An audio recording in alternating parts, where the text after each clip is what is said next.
I'm gonna go to Lasso Tool, Polygonal Lasso Tool, and Magnetic Lasso Tools. Those lasso tools are useful.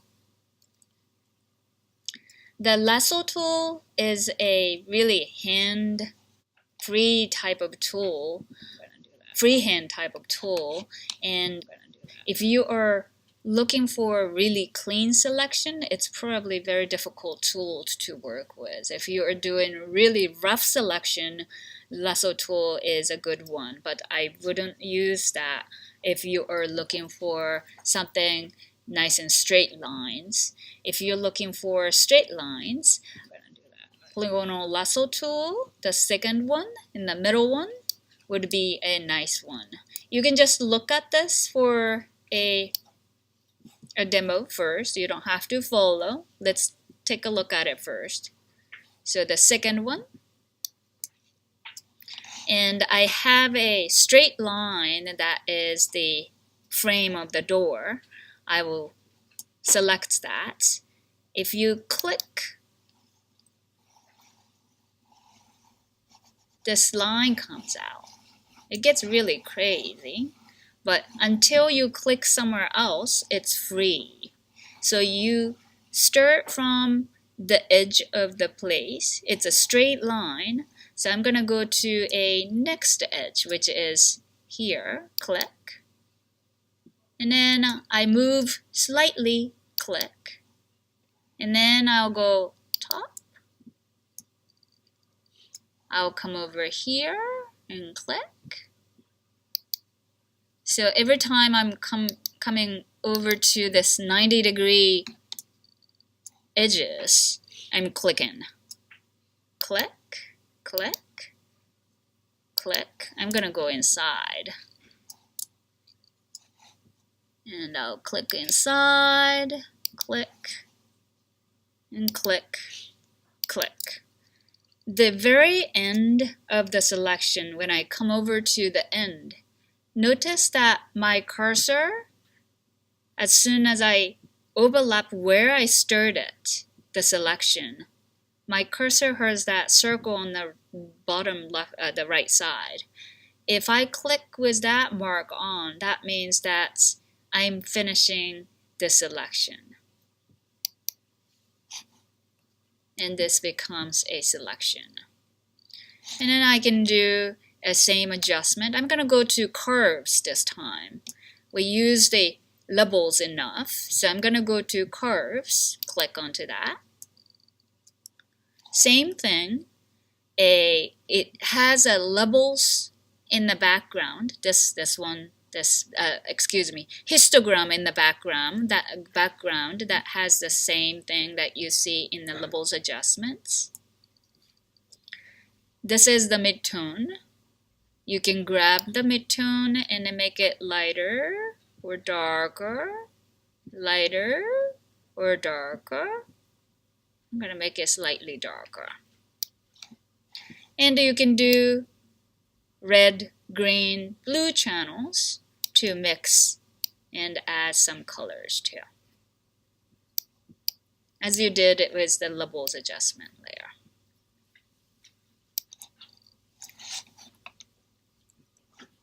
Right?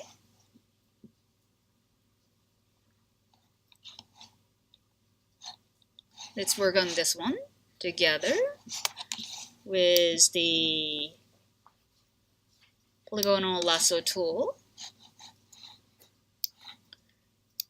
You simply go click to start the selection. The string comes out.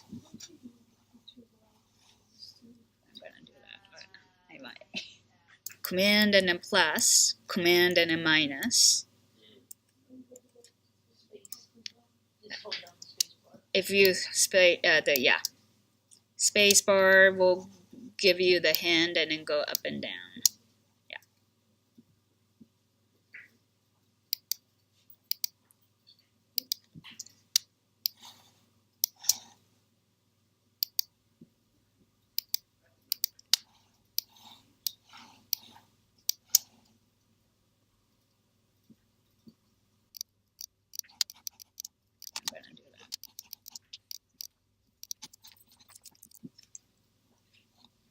So once you make the selection, then you go to Curves Adjustments and grab the midtones. In the curves, click to make the anchor point, and then you can grab that one up and down. That would change the tone.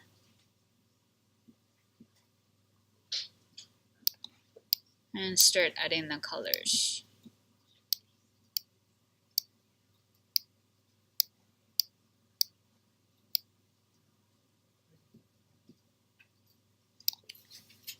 If you accidentally click on to anywhere with this tool, it gets really crazy. Like, oh, I can get out of here, right? That could happen. And if you double click on, it will say no. Or if that is happening inside of the picture, and if you can get out of here, double click, and it will automatically form the selection and deselect. Deselect, Command D, or you can go to Select and Deselect. All right, I'm gonna go into a hat. I have a question. Yeah. After you all selected and did everything, if you find like a little place that you wanna adjust, is that possible? Yes, that is possible. That is possible. Like for example,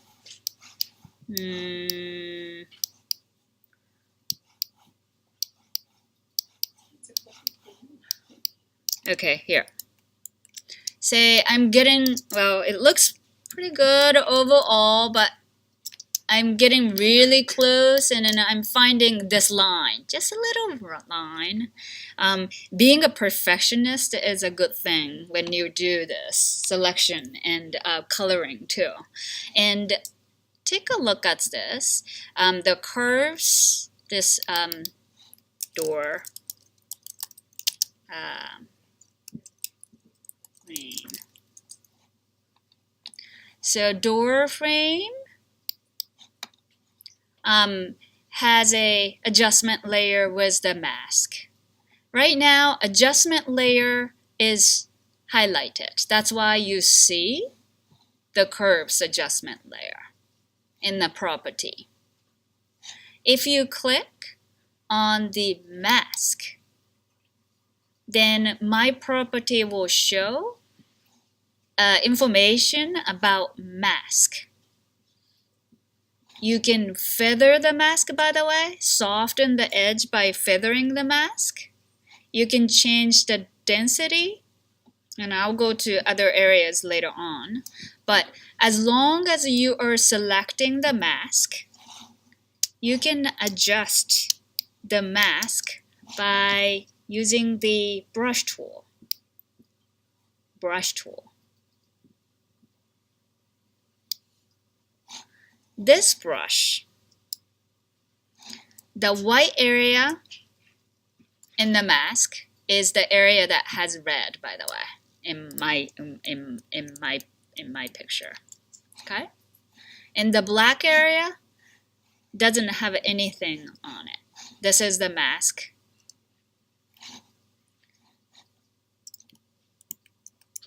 If I like to fine-tune this edge, the white area that has the color needs to be extended a little bit. So with brush tool, with white on the foreground color, I paint it over.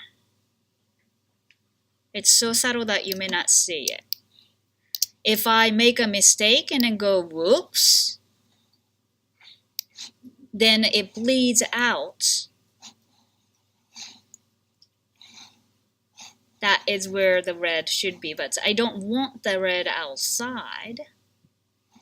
I'm going to change the red to, the white to black to block that color. I'm not painting, but I am adjusting and manipulating mask.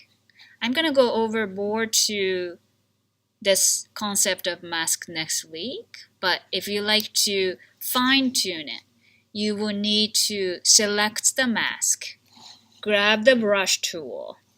White shows the color of the choice.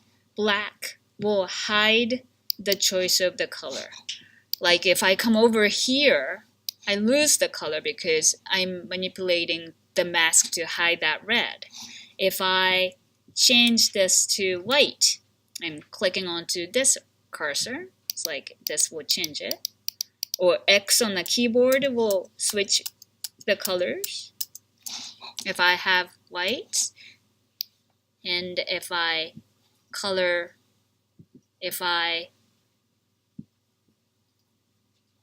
put the white on the mask, the color comes back. And that's how you can fine-tune this. All right. I'll come back to that later on too and explain more about it. Let's go to magnetic lasso tool and let's see that first. I'm going to use the magnetic lasso tool.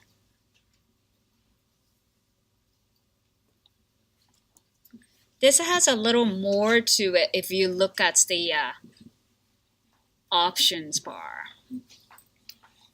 But what is really important when you are using this tool, this actually looks for the contrast differences and try to create a selection based on the contrast differences. So if you have a contrast difference, like around this edge of the hat, it's lighter gray versus dark gray, it will recognize the contrast and puts the selection around it. This area is going to be a little difficult for Photoshop to recognize the contrast. My cursor right now looks like this. If I hit cap lock, it becomes circle. And this is going to be helpful when you use this tool. This cap lock and this circle, when I come over here, the circle is too large. Inside of the circle is the area that Photoshop looked for the contrast differences. You like to make this circle just small enough, which is the left settings up here, just small enough to cover the edge but nothing else. Cover the edge of the hat but nothing else. So if the edge, the brush is really big, then it covers too much areas to consider looking for a contrast differences. Okay, you just look at it right now. We'll do this together later on, okay? You are just looking at it. So once you change the size of the brush to fit to cover the edge of wherever you are trying to select, you start with click. And this time, you come over to the edge area and then it starts to, sometimes if you like to, you can click, but even without clicking, this tool creates this anchor point automatically based on the contrast differences. If your hand gets a little shaky and then it can travel and it can go to different places and it gets pretty crazy. If that happens, you can delete by delete button to bring back to where you started. Sometimes you click to force the direction that you like to go, like I'm clicking right now because this is a difficult area. It's the shaded area that is less apparent contrast. And then my selection completes. You can clean the selection by the method that I showed you earlier, or there is something called select and mask. if you click on to select and mask, notice that this actually opened a one window, and you can do a adjustment based on the selection that you created, and you can I think I lost, hold on. If you go to select and mask, then you should be able to see a selection. I'm going to change the view so that you can see it clearly. I'm going to put it on black. All right. And you can smoothen it, the edge, smoothen it, or you can feather it. If you feather too much, then you show too much of the non-selected area, the contrast, but you just need to smoothen it a little bit. That is helpful. And you can show it in white background as well too. Overlay with red so that you can see where it's hidden. That could be a helpful way of seeing it. And opacity can be adjusted to see how much to see through the original picture. And you can go ahead and say, okay, I just smoothened a little bit. And the selection, based on the selection, you can create, I'm going to go to curves adjustment again, and then color them.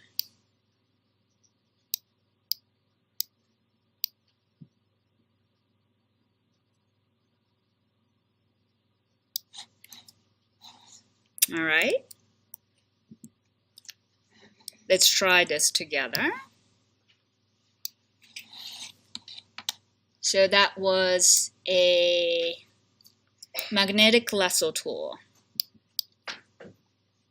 Magnetic lasso tool. And I was zooming in closely, Command and plus, and I'm zooming in pretty close. I first hit the cap lock on the keyboard. Cap lock on the keyboard will give you the circle, right? The circle may be too large. You can type in the width of the pixel up here on the option bar, but also the square brackets on the keyboard. Square brackets are next to P, square left to make it smaller, or the right square brackets to make the circle brush size larger. You don't want this large. You like to make the brush size small enough to cover both sides, inside and then outside of the edge of the hat, right? And first you can click and you can come along with the edge of the brush slowly, and you notice that the selection will be automatically created. Sometimes you can force the anchor point by clicking physically to create the anchor point.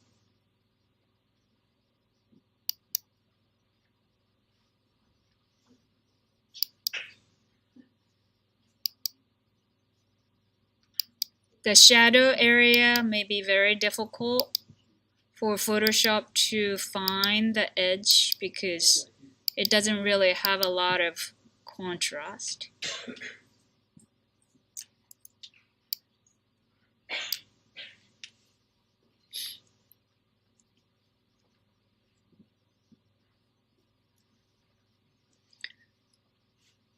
Once you complete the selection, you can try to go to select and mask on the top.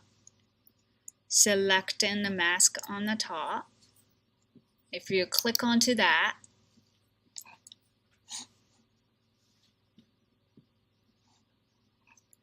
there's another workspace shows up. Select and mask workspace. Under properties, you can change the view mode. You can make it to black on black or on white and change the opacity, or you can make it to overlay and change the opacity. Those three probably are helpful.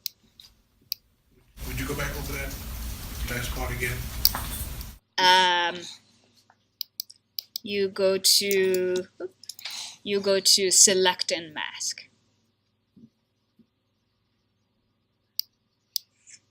And then property on the right side of the window. And under view, overlay, on black or on white.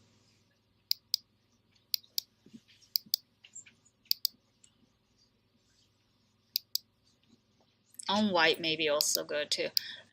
And then change opacity to see through what's in the original picture and then see if nothing is missing. You know? Overlay or on black or on white. And then you can change it to, you can probably smoothen the edge a little. If you smoothen it too much, you lose the edge, just enough to. If you bring up the opacity, you can really see how smooth it is. Just a bit.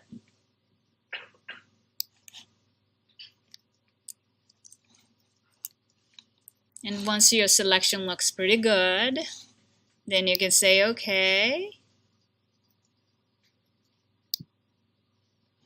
And then you can put the curves adjustments. We've done it. I'll grab the midtone area, make it darker or lighter. You can go to individual colors and start adding the colors.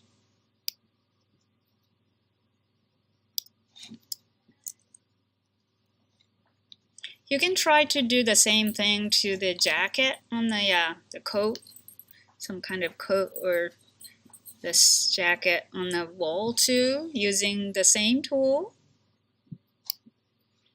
magnetic lasso tool, and get closer. Get closer.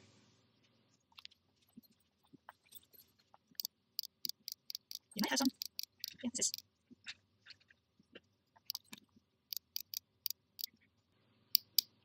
So wherever it doesn't really have a lot of contrast, you probably will have tough time. Not you, but the Photoshop will have a tough time recognizing the edges. That's when you can force to create the anchor point by clicking on it.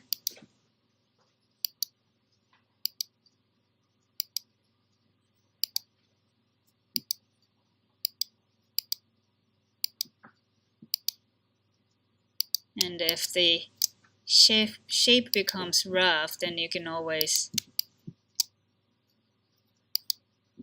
soften the edge.